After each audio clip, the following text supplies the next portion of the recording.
Hello students, welcome to my YouTube channel. 10th class के mathematics के model पेपरों की सीरीज चल रही थी। यदि आप 10th क्लास की प्रिपरेशन कर रहे हो तो वीडियो को एंड तक जरूर देखिए।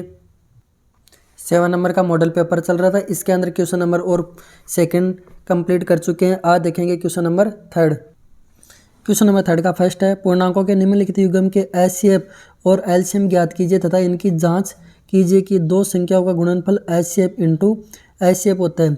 पहले तो निकाल लो इनका अभाज्य गुणनखंड विधि द्वारा एलसीएम और एचसीएफ। 26 है, 26 से और 91 का 2 का भाग 2 कितनी बार जाएगा? 13 बार। 13 में किसका जाता है? 13 का एक बार। तो क्या लिख सकता हूँ मैं? 2 इंटू 13। 91 में 2 7 का जाता है कितनी बार? 13 बार। 13 में किसका जाएगा? 13 का एक बार। तो यहाँ से क्या प्राप्त हो रहा है? ये 7 इंटू 13। अगर यहाँ से देखूँ मैं एस सी एफ का मतलब क्या होता है? दोनों में कॉमन, इधर वाले में भी इधर वाले में 13 आ रहा है, दोनों में कॉमन, तो 13 हो जाएगा एस सी एफ। और एलसीएम की बात करूँ तो देखो सबसे ज़्यादा घात वाला होता है, तो 2 की घात कितनी है सबसे ज़्यादा? 2 ही है, तो 2 इंटू फिर 13 की घात सबसे ज़्यादा कितनी है? 1 ही है। इसमें भी है लेकिन 13 की घात तो 1 ही है सबसे ज़्यादा, 13 की घात 1 13। और फिर 7 सबसे ज़्यादा, 7 1 ही है, तो इंटू 7। 13 13 दूनी 26, 26 को 7 से गुणा करेंगे तो कितना आता है? 182, 182। अब हमें पूछा क्या है? एलसीएम और एचसीएफ की जांच करना, तो इधर जांच कर दें। जांच ये बोल रहा है कि 26 इंटू 91 का जो मान प्राप्त होगा वो हमें एचसीएफ इंटू एलसीएम का जो मान प्राप्त होता है वो होता है। एचसीएफ कितना है? 13 इंटू एचसीएफ कितना है? सॉरी, एचसीएफ तो 13 है और एलसीएम कितना है? 182।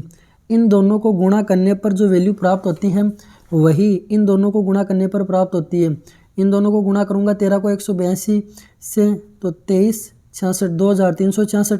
26 को 91 से गुणा करने पर भी कितना प्राप्त होता है? 23 66। दोनों बराबर है। यह सत्यता की जांच हो चुकी है। क्वेश्चन नंबर देखिए सेकंड, द्विघात बहुपद ज्ञात करना है जिनके शून्यकों का योग अल्फा प्लस बीटा तथा गुणनफल अल्फा गुणा बीटा दी गई संख्या क्रमशः है। शून्यकों का योग कितना दे रखा है? 4 और गुणनफल कितना दे रखा है? 1 बराबर 1। द्विघात बहुपद ज्ञात करने का एक सूत्र होता है x square minus alpha plus beta x plus alpha गुणा beta equal to 0। X square minus alpha plus beta की वैल्यू कितनी दे रखी है? 4 रखो, ये गुणांक एक्स प्लस एल्फा गुणा बीटा की वैल्यू कितनी है? 1 इक्वल टू 0। यह आ चुका है आंसर। क्वेश्चन नंबर देखिए थर्ड इसका, अनुपात A1/A2 B1/B2 और C1/C2 की तुलना करना है और जो इक्वेशन दी हुई है उसमें बताना है कि इक्वेशन प्रतिच्छेदीय, समांतर है या समपाती है। देखो A1 ये वाली value A1 B1 C1 A2 B2 C2, x का जो गुणांक वाला है वो A1 है, तो मैं लिख दूँ A1 की जगह कितना? 5/7 equal to minus 4/6 equal to 8/-9। क्या ये सभी बराबर हो रहे हैं? नहीं है। नॉट इक्वल टू इसके कोई भी मान बराबर नहीं है, तो लिख सकता हूँ A1/A2 बराबर B1/B2 नोट ये C1/C2 नॉट इक्वल। तो क्या है, जब ऐसी कंडीशन रहती है नॉट इक्वल टू की, कोई भी मान अगर बराबर नहीं है तो कौन सी कंडीशन होती है? प्रतिच्छेदी होती है। क्या आ जाएगा आंसर? प्रतिच्छेदक। नेक्स्ट क्वेश्चन देखिए, क्वेश्चन नंबर 4, दी गई आकृति में दर्शाए कि त्रिभुज युग्म समरूप है या नहीं है। देखो कोण बी कितना दे रखा है? कोण बी बराबर है कोण पी, ये 60 है, तो इस वाले में त्रिभुज में कौन सा 60 है? पी, कोण पी। कोण सी कितना है? 40, कोण सी 40। इस वाले त्रिभुज में देखो कौन सा कोण 40 है? आर, कोण आर। अब देखो बच्चा कौन सा कोण? ये वाला कोण ही तो बच्चा है। तो कोण ये वाला बच्चा है, त्रिभुज के तीनों कोणों का योग कितना होता है? 180 डिग्री। 60 40 कितने होते हैं? 100, बच गया कितना? 80। तो ये कोण कितने का होगा? 80। कोण इधर वाले में ए बराबर कितना हो जाएगा कोण क्यू। अब देखो ये बी इधर वाला त्रिभुज का कोण बी सी ए, त्रिभुज बी सी ए और इधर वाला कौन सा त्रिभुज बन रहा है पी आर क्यू। ये क्या है समरूप है, ये अपना क्या है आंसर है। नेक्स्ट क्वेश्चन देखिए, यदि बिंदु K2 और 3, 4 के बीच की दूरी √8 हो तो ये K का मान ज्ञात करना है। कोई बिंदु दे रखी है K और 2 और ये कितनी दे रखी है 3 और 4, इनके बीच की दूरी कितनी है √8 है। बीच की दूरी वाला फॉर्मूला लगा दो, इसे x1 y1 इसको x2 y2 मान लिया। सूत्र होता है बीच की दूरी का दूरी सूत्र equal to x2 minus x1 लिखो, चाहे x1 माइनस x2, मैं लिखूंगा x1 माइनस x2 का whole square plus y1 minus y2 का होल स्क्वायर।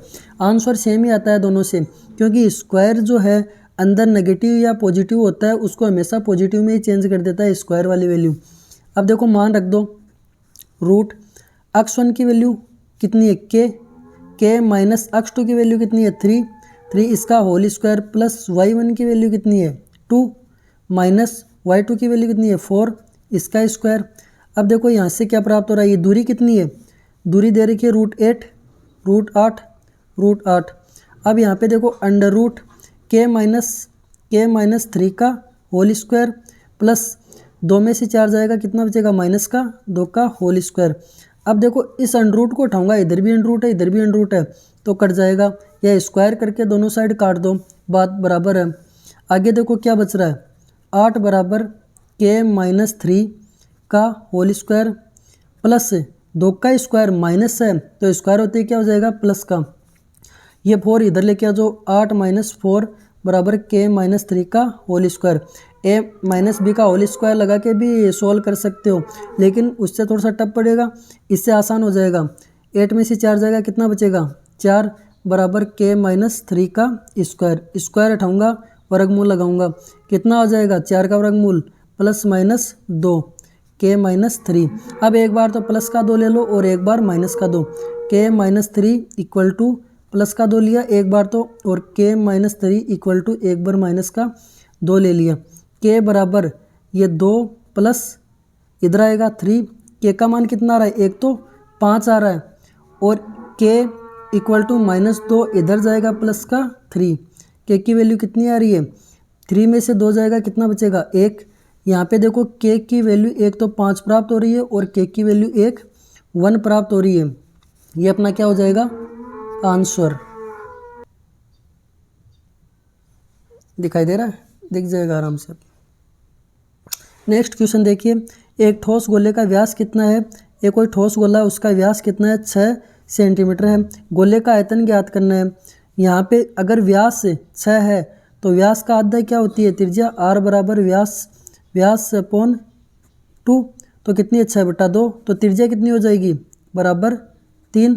अब यहाँ पे देखो गोले का आयतन 4/3 पाई आर क्यूब, ये गोले का आयतन होता है, और उत्तर किस में देना है पाई में, 4/3 पाई इंटू आर क्यूब कितना है 3 इंटू 3 से 3 कैंसिल। अब देखो कितना हो गया 3 3 9, 9 चौक 36, ये पाई, ये क्या हो जाएगा सेंटीमीटर स्क्वायर, ये आंसर। नेक्स्ट क्वेश्चन देखिए, एक बेलन के आधार का क्षेत्रफल, एक बेलन है ये बना हुआ, इसका जो आधार है ये वाला आधार, ये आधार का क्षेत्रफल कितना है 154। आधार का क्षेत्रफल एक वर्त बनता हुआ दिखाई दे रहा है तो पाई आर स्क्वायर, वर्त बनता हुआ दिखाई दे रहा है पाई आर स्क्वायर इक्वल टू कितना है 154, और इसकी ऊंचाई कितनी दे रखी है ये एच दे रखी है 21 सेंटीमीटर। अब देखो क्या ज्ञात करना है, बेलन का आयतन का फॉर्मूला क्या होता है पाई आर स्क्वायर एच।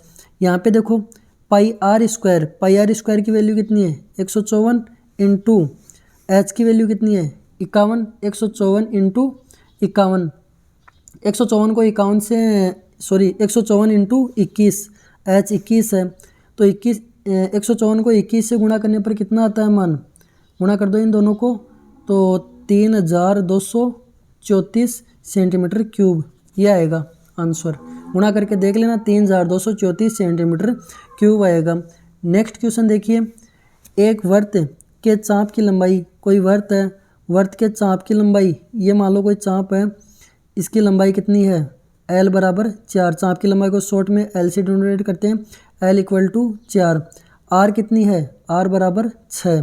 तो वर्त के तिर्यक खंड का क्षेत्रफल ज्ञात कीजिए। तो तिर्यक खंड का क्षेत्रफल, जब चाप दिया हुआ है और त्रिज्या दी हुई है तो फॉर्मूला लगता है 1/2 L × R, 1/2 × L का मान कितना 4 × R का मान कितना 6, 2 दूनी 4, 6 दूनी 12 सेंटीमीटर स्क्वायर, यह आंसर आ जाएगा। नेक्स्ट क्वेश्चन देखिए, क्वेश्चन नंबर 9, 10 मीटर ऊंची मीनार, ये मान लो कि 10 मीटर ऊंची मीनार है, के शिखर से, यहाँ शिखर से बिंदु का अवनमन कोण, ये मान लो अवनमन कोण कौन सा होता है, ऊपर वाला 30 डिग्री है। अवनमन कोण और ये अवनमन है तो ये कौन सा होगा, उन्नयन कोण। अवनमन कोण और उन्नयन कोण, देखो एकांतर कोण बन रहा है तो ये कितनी डिग्री का होगा, 30 का। बिंदु की मीनार के आधार से दूरी, ये दूरी ज्ञात करनी है, अक्ष, तो लंब बटा आधार, कौन सा सूत्र, लंब बटा आधार बराबर tan थीटा। लंब का मान कितना है, 10 बटा अक्ष बराबर tan 30 डिग्री। तो यहाँ पे सॉल्व कर दो, 10 बटा अक्ष बराबर tan 30 का मान कितना होता है, 1/√3। इनको वज्र गुणा कर दो, अक्ष को 1 से गुणा करूँगा तो अक्ष, 10 को √3 से गुणा करूँगा तो 10√3 मीटर, यह आ चुका है आंसर। नेक्स्ट क्वेश्चन है, एक समय मीनार की छाया उसकी ऊंचाई के बराबर है, ये लो मीनार की ऊंचाई अक्ष मान ली, ऊंचाई जो है उसकी छाया के बराबर है, इस मीनार की छाया इधर पड़ रही है तो ये बराबर है। तो उन्नयन कोण ज्ञात कीजिए, जो ये थीटा बनता है ये ज्ञात करना है। कौन सी भुजा काम में आ रही है, 1 2, तो लंब बटा आधार बराबर tan थीटा। लंब कितना, अक्ष बटा अक्ष बराबर tan थीटा, ये कटा कितनी बार गया, अक्ष अक्ष कट गया तो 1 बचा tan थीटा। tan में एक कितनी की वैल्यू होती है, tan 45 डिग्री की वैल्यू होती है tan थीटा। tan से tan कैंसिल, तो 45 डिग्री किसकी वैल्यू आ गई, थीटा की। पूछा क्या था, ये थीटा कोण ही पूछा था, ये अपना आंसर। आज के वीडियो में इतना ही देखेंगे, नेक्स्ट देखेंगे अगले वीडियो के अंदर। वीडियो कैसा लगा कमेंट्स बॉक्स में लिख के बताइए। यदि वीडियो अच्छा लगा है तो लाइक शेयर एंड सब्सक्राइब कीजिए। धन्यवाद।